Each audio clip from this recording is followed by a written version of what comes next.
एक बार की बात है। काशीपुर गांव में एक विमला नाम की औरत रहा करती थी। वो बहुत गरीब थी। महामारी के कारण उसके पति का देहांत हो चुका था। उसका एक बेटा भी था जिसका नाम रमेश था। वो पढ़ाई में बहुत होशियार था। उसकी मां धन कमाने के लिए लोगों के घर का काम किया करती थी, लेकिन उसके बेटे रमेश को अपनी मां का दूसरों के घर में काम करना पसंद नहीं था। माँ, तुम दूसरों के घर का काम करने क्यों जाती हो? बेटा, अगर मैं काम नहीं करूंगी तो पैसे कैसे आएंगे और घर कैसे चलेगा? माँ, मैं कहीं मेहनत मजदूरी कर लेता हूँ। मुझे आपका काम करना अच्छा नहीं लगता।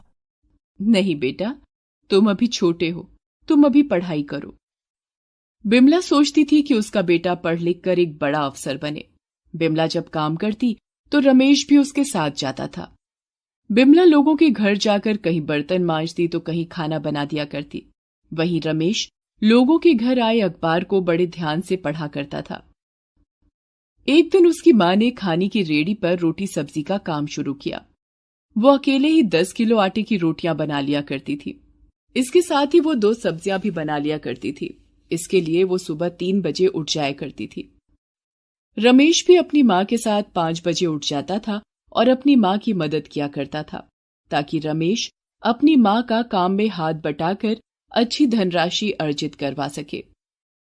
एक दिन अचानक पुलिस वाला आता है और आकर बोलता है, अरे, ये रोटी सब्जी का काम आपने ही शुरू किया है क्या?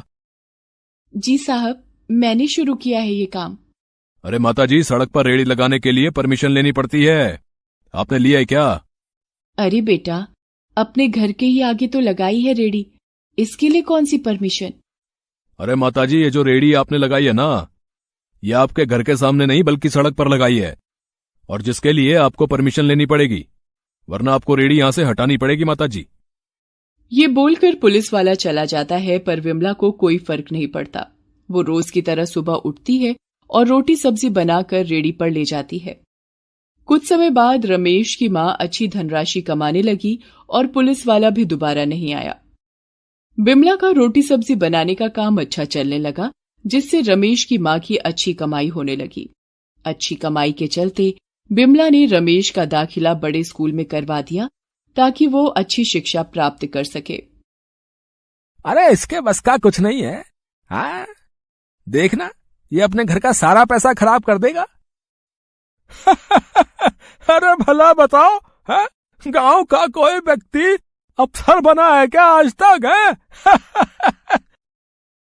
अब रमेश पढ़ाई में कड़ी मेहनत करने लगा और परीक्षा में अच्छे अंक प्राप्त करने लगा। उसकी सफलता के कारण गांव वाले उससे जलने लगे।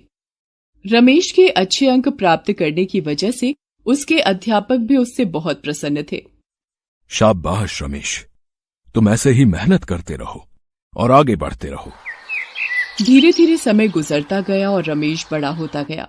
उसने अपनी मेहनत और लगन से अपने स्कूल की पढ़ाई पूरी की और डॉक्टर की पढ़ाई पूरी करने के लिए कॉलेज में दाखिला लेने हेतु इम्तिहान दिया और इम्तिहान में प्रथम भी आया। ये खबर सुनकर उसकी मां बहुत खुश हुई। मां, मुझे डॉक्टर की पढ़ाई पूरी करने के लिए वजीफा मिला है। अब रमेश को पढ़ाई पूरी करने के लिए शहर जाना था। रमेश की मां की आंखों में आंसू आने लगे। उसकी मां ने कहा, तुम खुशी से जाओ और डॉक्टर बनकर अपने पिताजी का सपना पूरा करो। अब वो डॉक्टरी की पढ़ाई पूरी करने के लिए शहर की ओर चला गया। उसके बाद मानो जैसे वो लापता सा हो गया। उसकी कोई खैर खबर नहीं थी। अरे, मैं ना कहता था इसका बेटा कुछ नहीं बनेगा, शहर जाकर पड़ा होगा किसी गलत संगत में, है? सही कह रहे हो भैया, शहर से लौट के आया है कोई आज तक जो वो आएगा, है? लेकिन उसकी मां को पूरा विश्वास था, एक दिन मेरा लड़का जरूर आएगा। कुछ सालों बाद गांव में एक बीमारी फैल गई। गांव वाले एक एक करके बीमार होने लगे और नगर के सरकारी अस्पताल में भर्ती होने लगे। बहुत डॉक्टर आए और चले गए। कोई भी गांव वालों को ठीक नहीं कर पा रहा था, जिससे गांव वाले बहुत निराश हो गए। तब एक नर्स ने सभी को सूचना दी, आप लोग चिंता मत करो, शहर से एक डॉक्टर आने वाले हैं जो आप सब गांव वालों का इलाज करेंगे। ये खबर सुनकर गांव वाले बहुत खुश हुए। तभी हॉस्पिटल के गेट पर एक कार आकर रुकी और उसमें से एक डॉक्टर उतरा। नगर के मुखिया ने माला पहनाकर उसका स्वागत किया। जब वो अस्पताल के अंदर आया तब गांव वाले उसे देखकर चकित रह गए। वो कोई और नहीं बल्कि रमेश था। रमेश ने अपनी मां के पैर छुए और आशीर्वाद लिया और फिर रमेश ने सभी गांव वालों का इलाज करना शुरू किया और सभी गांव वाले धीरे धीरे स्वस्थ होने लगे। रमेश की मेहनत और सफलता के कारण सारा गांव बीमारी से ठीक हो गया। बेटा, तुम्हारा बहुत बहुत धन्यवाद। अरे, तुमने इस गांव के लोगों को ठीक कर दिया बेटा। सभी गांव वाले रमेश को फूल माला पहनाते हुए।